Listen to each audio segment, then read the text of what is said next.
recién, vuelvo otra vez a tu lado con mi vida, escondiendo los fracasos, ocultando las heridas, y al encontrar la protección de tus manos tan serenas, recién siento que me apena saber que te hice mal.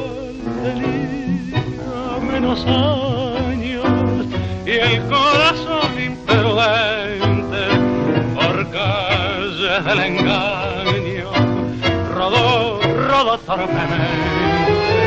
Me amabas tanto y tanto que me cansó tu tristeza, y por no escuchar tu llanto preferí no verte más.